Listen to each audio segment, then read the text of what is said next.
Leonardo Maya y vamos a hablar un poco acerca de lo que yo llamo un rollo largo, una historia un poquito más extensa acerca de un tema que me preguntó alguien y que voy a mantenerlo obviamente en la confidencialidad, que me pidió que hablase un poco acerca de la reconstrucción, de las tareas personales de volver a tomar un camino en la vida.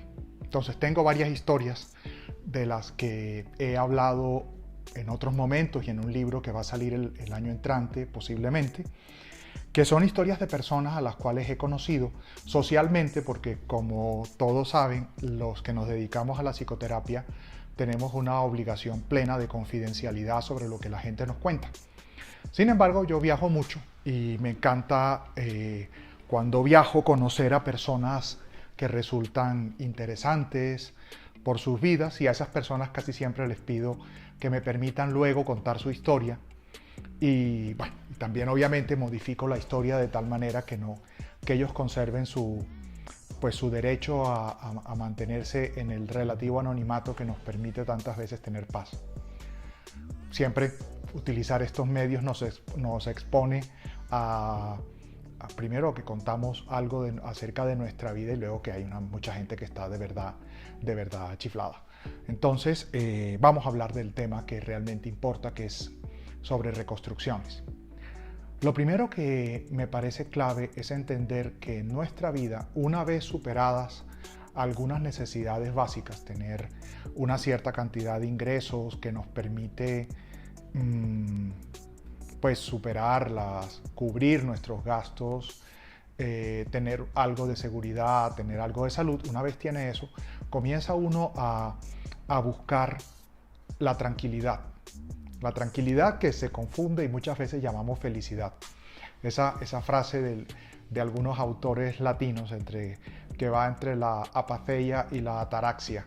Es el lograr que las situaciones difíciles que todos enfrentamos y que son difíciles para cada uno, porque lo difícil es lo de que cada cual vive, pues no nos perturben y nos permitan tener una cierta vida emocional sana. Pues cuando eso ocurre, y eso ocurre simultáneamente con otros procesos de la vida, nosotros comenzamos a darnos cuenta, y es una experiencia que también han relatado todos los que han escrito sobre esto, y también en la psicología como disciplina que surge hace poco más de 120 años.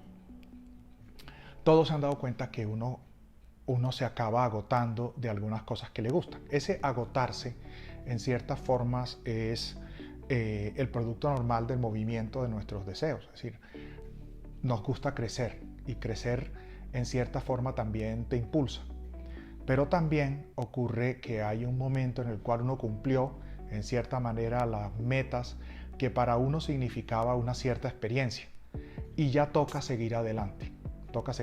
Con eso no estoy negando de los recorridos larguísimos de muchas personas. No sé, estoy pensando en estas personas que se pasan toda la vida en la academia, por ejemplo, porque efectivamente el crecimiento de la ciencia se hace un ladrillo a la vez, y esos ladrillos somos algunas personas. Pero incluso estas personas van teniendo diferentes retos vitales. Y hay un momento que comienzan las alarmas en la vida de que ya eso no es suficiente y que tienes que dar el siguiente paso.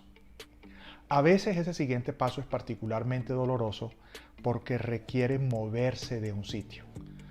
Yo uso con frecuencia una expresión quizá un poco divulgativa o vulgar del bombón envenenado.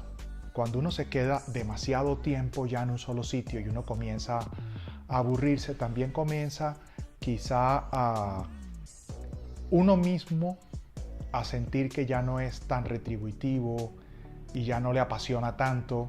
Y como finalmente nosotros somos felices en la vida real y somos felices en un día a la vez, esa es la primera alarma. Ya allí no soy lo suficientemente feliz. Si además en ese entorno te encuentras circunstancias de maltrato, comienzas a apostar con tu propia salud mental. Si yo me quedo en un sitio más allá de lo que acaba siendo sano, me tendré finalmente que ir de algún modo explosivo, quizá inconveniente para mis mejores intereses. Y eso es lo que uno puede considerar como una cronología vital. Entre otras cosas porque soltarse de algo te permite hacer cosas nuevas. Yo hace un tiempo, lo dije hace poquito en una conferencia, suena un poco ladi pedante, pero es la realidad. Mirando un pueblo que se llama Villefranc, escribí unas notas diciendo, a ver, estoy contento, estoy viajando, me gusta lo que hago, tengo resueltas muchas de las necesidades básicas. Procuro ser estoico, entonces gasto solamente lo que me parece necesario, no tengo cosas que considere costosas porque no son retributivas para mí. Y sin embargo, pues viajar cuesta dinero. Y decía, sin embargo, no, siento que viene un paso más. Y fue cuando decidí, aunque ya había escrito un par de cosas, bueno, ahora creo que lo que viene es escribir más. De hecho, hoy que estoy grabando eso, me llegó un libro que les recomiendo, donde tengo un capítulo. Es un libro interesantísimo, publicado por la Universidad del Rosario. Tengo ya 2 publicaciones, además del libro Adictos al Afecto, en este año, y otro que va a salir dentro de muy poquito.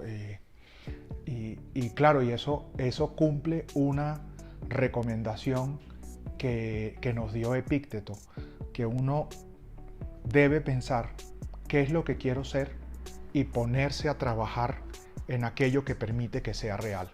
Y en esas notas de Villefranc escribí una serie de cosas, y una de las primeras que escribí es quiero ser más escritor. ¿Y por qué? Porque me ayuda a ser más feliz, que es la razón última que no necesita explicación. Todas las demás metas uno parecería que justificárselas. En cambio, ser feliz es indiscutiblemente una meta. Ser feliz como es en la vida real. La felicidad o algo por el estilo, en lo que siempre hay problemas. ¿Qué es lo que pasa? Que a todos nos ocurre eso. Pero a veces nos quedamos en el momento seguro. No siempre significa que tú renuncies a un sitio, pero sí significa que disminuyas el tiempo que le dedicas a eso, que lo reconfigures, que lo redefinas. Eso se sabe además hace mucho tiempo. Hay un libro antiguo que se llama La administración al estilo de los jesuitas, San Ignacio, que me parece exactamente lo que él planteaba era que un rector o cualquier persona con un cargo en el mundo jesuita solo debía durar 6 años, porque si en 6 años no había hecho lo que iba a hacer, ya no lo iba a hacer nunca. Y yo creo que a todos nos pasa lo mismo.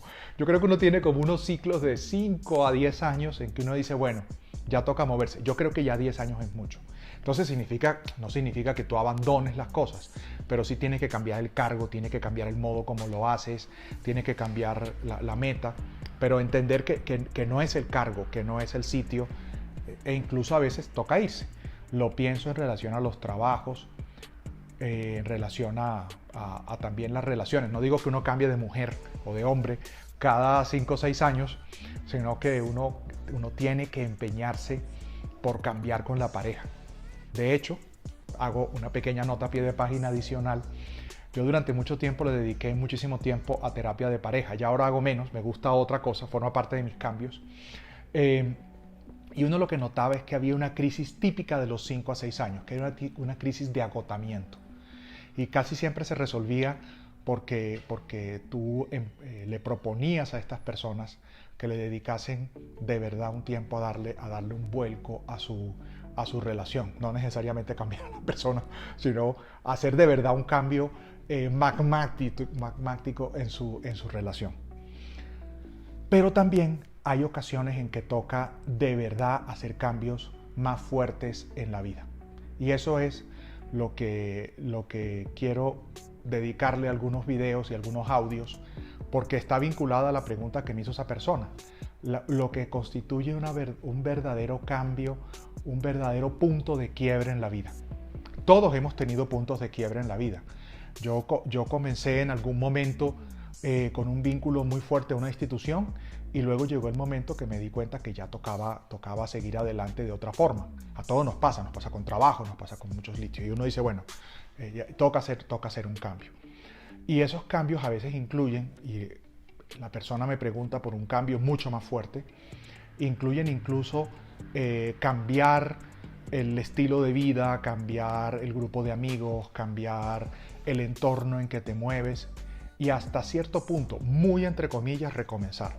¿Por qué digo muy entre comillas recomenzar? Porque lo valioso es lo que está en nosotros. Lo valioso es nuestra capacidad para hacer cosas. Lo valioso, lo que realmente está con nosotros es precisamente nuestras habilidades que nos permitieron construir. Eso ocurre en muchos escenarios. Ocurre también cuando cambias de país, que ocurre muy frecuentemente. Cuando uno piensa en la desgracia de la destrucción de Venezuela, muchísima gente ha tenido que hacer una maletica e irse. Hace poco tiempo hablaba con alguien aquí en mi casa y me preguntaba, yo estaba hablando también de que a uno pues le puede tocar migrar, eso forma parte de la vida, incluso por crecer, ni siquiera por una barbaridad. Y uno dice, bueno, ¿qué te llevas de tu casa? Y yo decía, miércoles, tengo arte, tengo una serie de cosas, pero finalmente uno a veces tiene que irse con una maleta. Y me venía a la cabeza el recuerdo que les quiero contar hoy. Hace unos años, caminando por el Gianicolo, un parque en Roma, me encontré a una señora mayor que estaba sentada en un banco. Cuando uno camina, pues arriba se encuentra eso. A mí me gusta la naturaleza, pero la naturaleza civilizada, contenida. La naturaleza de las materas y de los parques. Entonces, pues yo paseo por los parques de nuevo, uno puede pasear, ¿no? También paseo por los parques cerca de mi casa, que tengo esa ventaja. Y bueno, me senté y la señora, pues yo me puse a ver el panorama de Roma, una ciudad que te recuerda lo ínfimos que somos. Por Roma ha pasado todo el mundo se ha muerto y eso te recuerda que no hay personas indispensables, porque el mundo, el cementerio está lleno de personas indispensables, es decir, no somos indispensables. Y eso te lo recuerda una ciudad tan antigua como Roma. Y entonces estaba mirando el panorama de Roma y la señora se volteó y me dijo, è bello, certo, es bella, ¿verdad? Y nos pusimos a hablar. Y parte de los que nos pusimos a hablar me contó la historia un poquito de su vida y sus decisiones. Y me contó de la Segunda Guerra Mundial. Fue un poco sorprendente porque ella tenía un recorrido vital. Ella obviamente era una persona mayor, de la cual luego fui muy amigo y me iba a comer en Roma a su casa en un barrio tradicional romano con mis amigos y a escuchar cuentos. Y ella me contaba eso, me contaba sobre cómo ella pensaba que era la vida y que iba a ser su vida y cómo la Segunda Guerra Mundial le dio la vuelta a todo. Y me contó cómo no extrañaba el tiempo antes, porque la vida es aquella que vives, no es la que te imaginas. Me pareció muy interesante y me pareció muy sabio. Y en cierta forma le recuerda a uno que uno solo vive un día a la vez, que realmente las decisiones es lo importante. Y las decisiones son decisiones como del timón de un barco en el mejor de los casos. Volvemos a lo que decía Epícteto. Cuando yo veo hacia dónde quiero dirigirlo, mover el timón, si lo hago bien, si lo hago a tiempo, mover el timón viene con pequeños cambios cotidianos.